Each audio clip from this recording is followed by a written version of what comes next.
প্ৰিয় বন্ধু বান্ধৱীসকল, জুবিন গাৰ্গৰ আত্মাৰ চিৰশান্তি কামনা কৰি মই আপোনালোকৰ আগত দুৰ্গা পূজাৰ সময়সূচী জনাবলৈ ওলাইছোঁ। দেৱীৰ গজে আগমন, ফলং শস্যপূৰ্ণা বসুন্ধৰা, অৰ্থাৎ দেৱী হাতীত আহিব, শস্য ভাল হ'ব, লক্ষী বাস কৰিব। দেৱীৰ দোলাৰে গমন, ফলং মৰক, দেৱী গমন সিমান ভাল নহয়। দোলাৰে গমন হ'লে বেমাৰ আজাৰ মাৰি মৰক আদি হয়। বাৰু যি কি নহওক, আপোনালোকক এতিয়া মই সময়সূচীৰ কথা কওঁ। 1947 শক 10 আহিন 27 ছেপ্টেম্বৰ শনিবাৰ, সেইদিনা ষষ্ঠী মিলিছে পুৱা 8:48 যোৱাৰ পিছৰে পৰা। গতিকে সেইদিনাখন ষষ্ঠী পূজা নহয়, কিয়নো আপোনালোকে নিশ্চয় জানে যি তিথিয়ে সূৰ্যোদয় পায় সেই তিথিতহে পূজা কৰা হয়। গতিকে ষষ্ঠী তিথিয়ে শনিবাৰৰ দিনা সূৰ্যোদয় নাই পোৱা। শনিবাৰৰ দিনা ৰাতি শ্ৰী শ্ৰী শাৰদীয় দুৰ্গা দেৱীৰ বোধন কৰা হ'ব, কিন্তু পূজা পিছদিনাহে কৰা হ'ব। পিছদিনা 11 আহিন 28 ছেপ্টেম্বৰ দেওবাৰ, সেইদিনা ষষ্ঠী দিনৰ 10:41:59 আছে। সেই সময়ছোৱাৰ ভিতৰত ষষ্ঠী পূজা সমাপ্ত হ'ব আৰু সেইদিনাই শ্ৰী শ্ৰী দুৰ্গা দেৱীৰ আমন্ত্ৰণ ও অধিবাস হ'ব।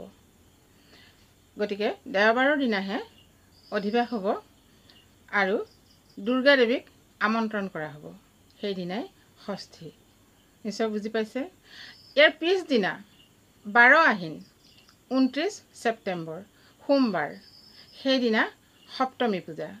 সপ্তমী তিথি 12:26:48 যোৱালৈকে আছে। সেই সময়ছোৱাৰ ভিতৰত সপ্তমী পূজা সমাপ্ত হ'ব আৰু সপ্তমী পূজাৰ দিনাই অৰ্ধৰাতি পূজা হয়। সেইদিনা ৰাতি অৰ্ধৰাতি পূজা হ'ব। ৰাতি 10:15 পৰা 11:39 ভিতৰত অৰ্ধৰাতি পূজা কৰা হ'ব।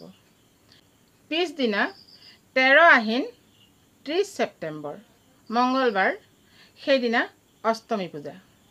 সেইদিনা অষ্টমী তিথি আছে দিনৰ 1:44:33 গতিকে সেই সময়ছোৱাৰ ভিতৰত অষ্টমী পূজা সমাপ্ত হ'ব আৰু অষ্টমী পূজাৰ দিনা শৰাই বলি সকলোখিনি কাম সেই সময়ৰ ভিতৰতে সমাপ্ত হ'ব। তাৰ পিছদিনা 14 আহিন 1 অক্টোবৰ বুধবাৰ, সেইদিনা নৱমী তিথি।